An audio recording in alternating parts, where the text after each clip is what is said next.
believe you're feeling quite happy, Mr. Howell. What's your mileage like? Well, I mean, we're sitting on the highway at 100k an hour, and we've travelled about 45 k's, and we're sitting on 10.8 litres per 100 while towing this 2.5 tonne beast. Not bad. You're a happy lad. So it's only costing us about $20 every 100 k's now instead of a lot more.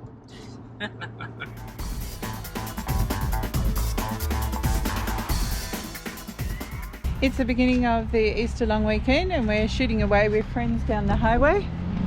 Oh, did you dance? I missed it. I hope the Easter Bunny can find me. Oh yes. And we stopped at Thowlga, which is halfway between Sydney and Melbourne, and they have the truck memorial. And it's just amazing when you have a look at how many truck drivers have lost their lives. And it just goes on and on and on right around the corner. Absolutely amazing. And sad, really. Very sad. There's a good little coffee shop here and an amazing park if you got kids. And they've just put in all of this caravan parking, which wasn't here last time we were here, and it was hard to park. But yeah, if you come through town a little bit, they've put in a whole heap of spots, which is very handy, isn't it, Mr. Howell? Makes life easy. We're parking next to big vans, you can't see ours. Yeah, I know, we're hidden.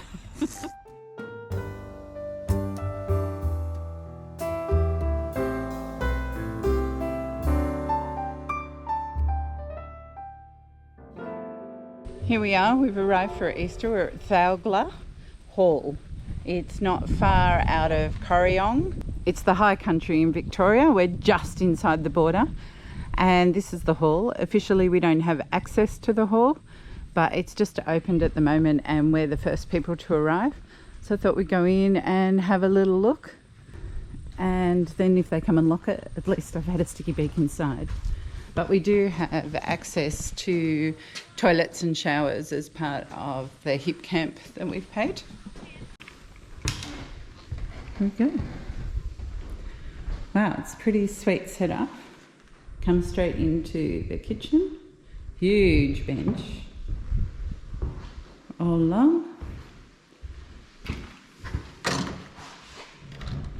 Oh, look at this. How cool is this?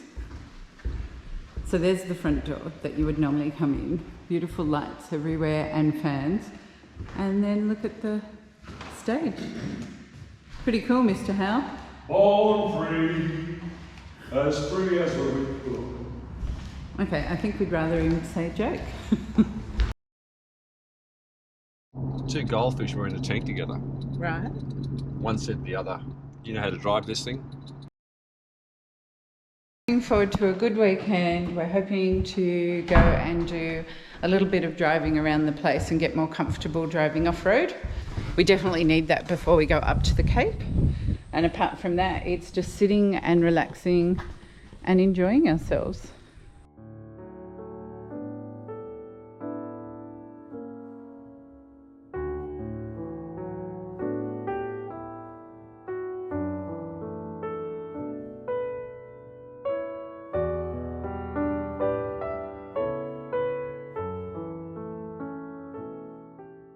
Well, this is another first for John and I. We're actually going on a four-wheel drive adventure, like drive day with friends. We've never done anything like this before, but many of the others have. Don't really know where we're going, but I think that the organisers have a plan in mind. We've got our max tracks and all our recovery gear, and we're also hoping that we tension the winch, because while we do often run the winch in and out, we've actually never used it and tensioned it. So apparently we'll be a little bit on this stuff, bitumen, but mainly on dirt today.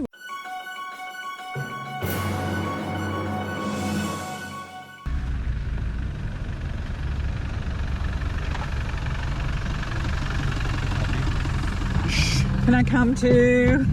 Dave said, I dare you to just put the window up and keep driving.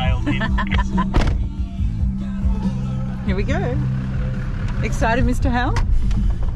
Oh, just a bit of basic four-wheel drive and stuff. Like we do it all the time. Yeah. We'll get warning being in a convoy that other cars are coming, which is good, yeah? Yeah.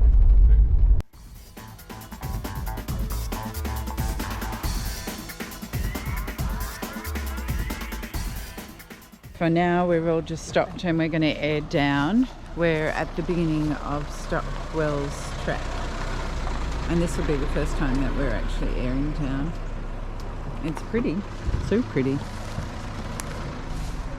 You living your dream? You always wanted to do it for real, yeah? Man with a ponytail on the open road, four-wheel driver, can't go wrong.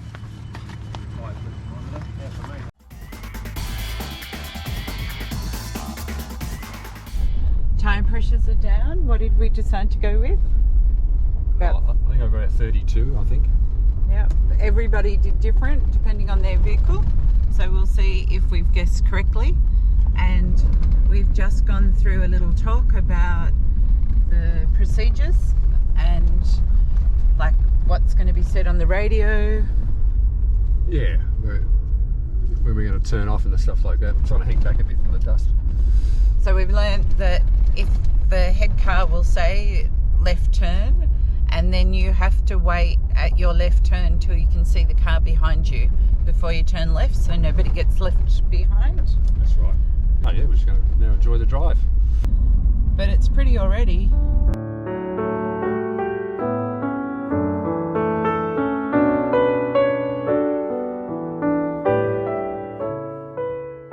Pretty excited. We're here. We watched the four-wheel drive show with Josh and Pat, and it's where Josh Leonard ripped the bottom of his fuel tank out.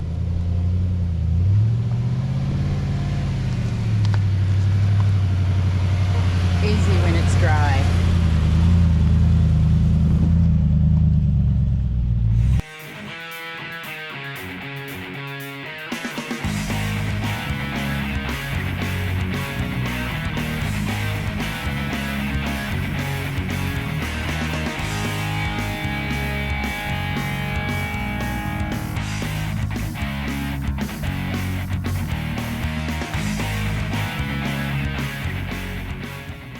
Well, we're over the big rock, but we've still got a little way to go.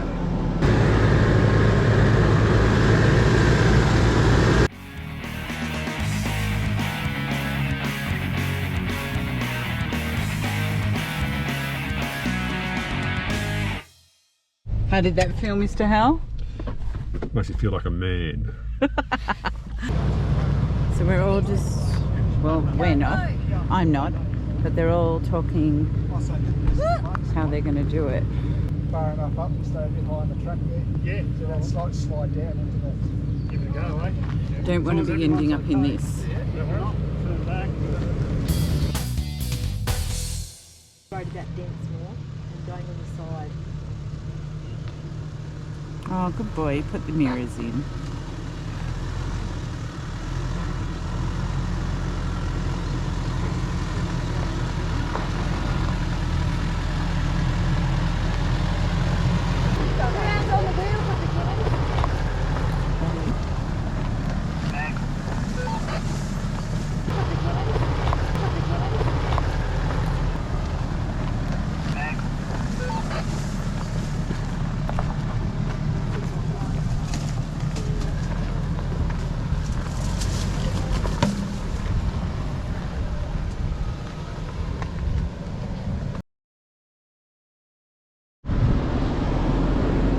We just went and fell down there, so we'll see what the damage is. Now we're trying a different line.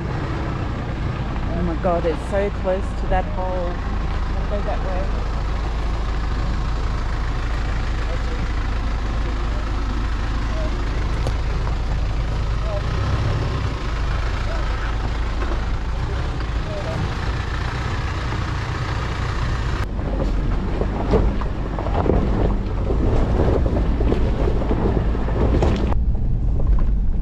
Slow and steady wins the race, Mr. Howell.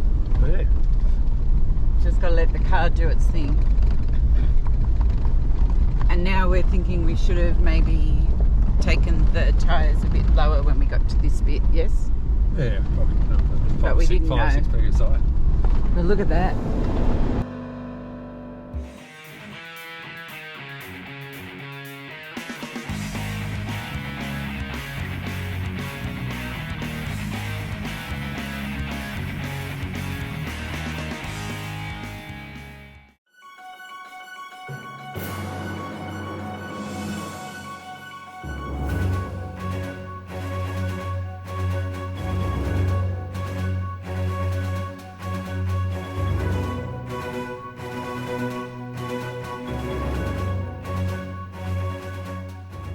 Did it. It was a little tougher and a little more four-wheel drive than we thought we'd have for our first time, but we managed. The car performed really well.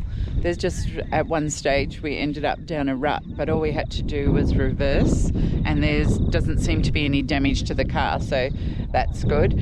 And I've just been told by someone, and I'm not sure if it's true, but this is the highest drivable mountain in Australia, and just look at these views. Absolutely gorgeous.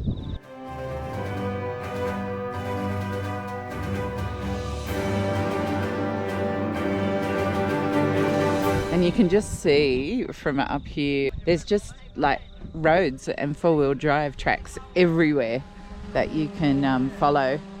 It must be amazing if you're experienced to just go wherever you'd like to go.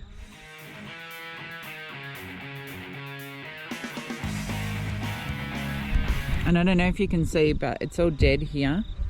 And then behind it is where the fire's missed, and it's all lush green. And then it goes into blues. And I'm not sure if the camera's picking it up, but it is absolutely stunning.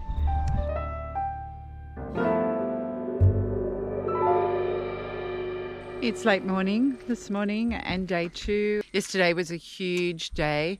After we went up to the lookout, we actually did some other tracks. Some of them were good for us and we learnt a lot. Some of them were a bit beyond what we felt comfortable doing. So we got our friend to drive down for us, and John sat in the car and learnt, which was really good, and we're very appreciative that they took the time to do that.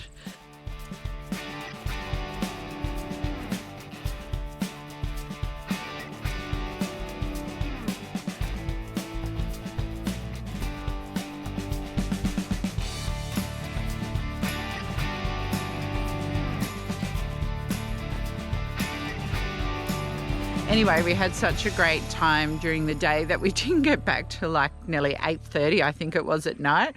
So exhausted, all the concentrating, but love our little van. It was so lovely to see it last night and just to crawl in.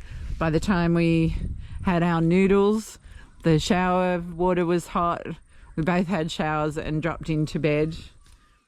On that note, I think I'm actually going to leave the video here. Don't panic. We are not going to become four-wheel drivers.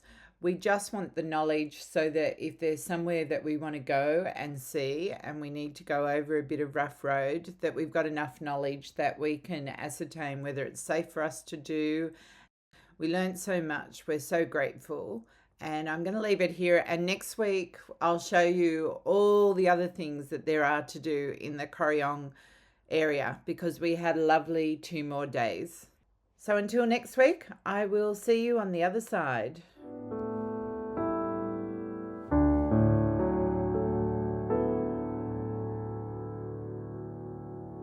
So you're a four-wheel driver now?